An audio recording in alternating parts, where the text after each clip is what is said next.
Australia, there are over 800,000 people who cite Chinese as their ancestry. Visit the respected Chinese Museum in Melbourne's Chinatown and you will gain an understanding of the diverse backgrounds of Chinese diaspora living in Australia. There are descendants of gold rush migrants from the 1860s, Indo-ethnic families who arrived as refugees during the 1970s, Malaysian Chinese who moved to Australia for quality education, and entrepreneurs from Taiwan and China with successful businesses, and many more other stories. In this documentary, we will meet a range of individuals and families to find out what their experiences have been like growing up and living in Australia. We will explore what it is to have an Australian Chinese identity. Find out how families are preserving Chinese traditions, culture, and language, and what the future of Australian Chinese families may look like.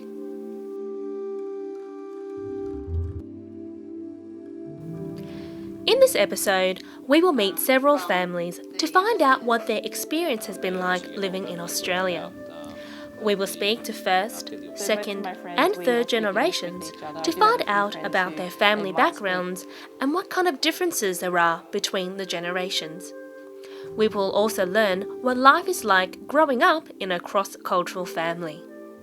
Before we meet some of these families, Mr. Chin Tan, the chairperson of the Victorian Multicultural Affairs, provides us with an overview of the key trends and history of Chinese migrants in Australia.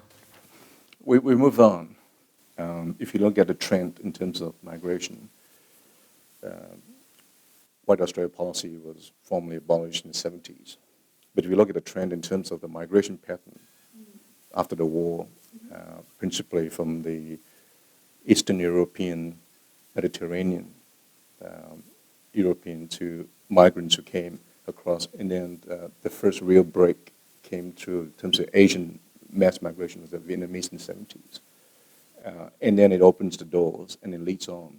And where we are now in the last 40 years has been that trend where we are actually opening up to different groups, far wider and deeper in terms of the migration pattern.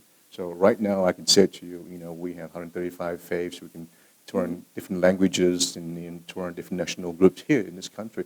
And that's materialized largely in the last 50 years. So that the trend has been that we're opening our doors extensively without literally any barriers. So now we have African groups, Nepalese, you name it. And I know it for a fact because we spend time out in the community for functions, activities. We're out there with the communities engaging with them. And so right now, you could name me a group and I could find you a community here. Syrians, Zoroastrians, they're out there and they're all here within our community. So that the trend has been that there has been a widening of our migration scope. We're taking in a lot, but in the last 10 years, in terms of the Asian migration, many of that the trend has been the support of a lot of Asians who come from China principally and India in terms of the sheer size of the population they have and the movement of people.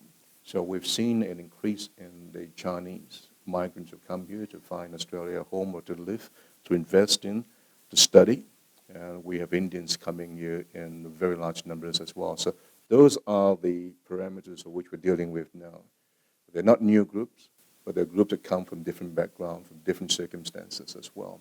So with the Chinese, we will look at this from a point of view of dealing with a group that is not homogeneous.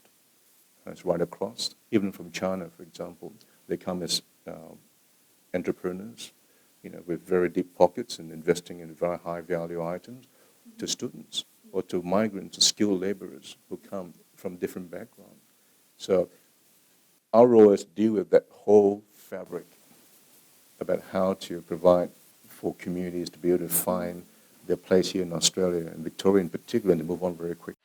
Many of the first Chinese migrants moved to Australia in hopes of striking it lucky on the Victorian goldfields in the 1860s. However, many Chinese migrants also made a living as merchants and farmers, and providing supplies and services as herbalists, doctors, restaurant owners, and laundry owners. Based on data from the most recent census in 2011, 4.4% of those who cited Chinese as their ancestry are third generation or more. The ancestors of the Louis family arrived in Australia in 1938. We visited the Louis family residence and talked about some of their experiences growing up in the early 1970s when being Asian meant you stood out of the crowd.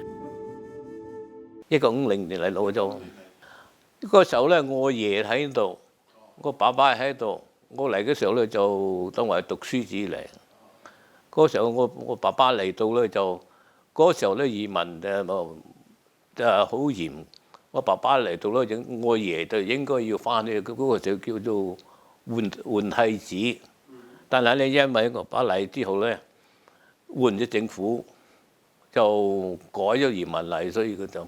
咁就攞我嚟讀書，仲有收尾兩個就個細佬啊，咁一間咪就嚟，佢哋遲咗年幾先嚟。佢都嚟咗呢度。係啦，我早啲同埋有個堂大佬，有堂細佬同埋一齊嚟。我太太嚟到，我哋喺呢度結婚嘅，佢係遲幾年先到。我係嚟讀書嘅。啦，就係都係1958年到啦，台山，又係台山水埗，就上沙坪村。First generation. I was in first generation. I was born here.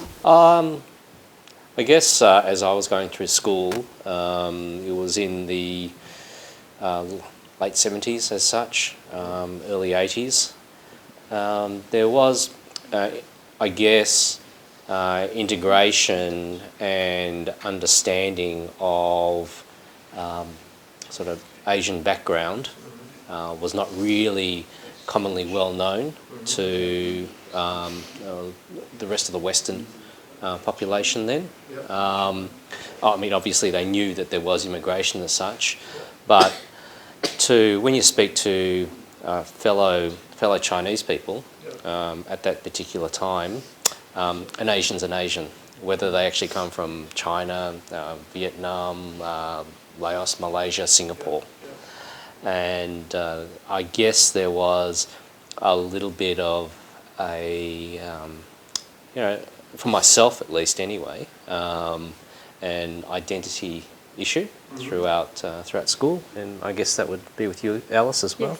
Yes. We were the only Asian family in the state school growing up until later on in the probably mid to late 80s. Then there were other Asians which were Vietnamese and that, but you had other cultures like the Italians and you had the Greeks and things like that.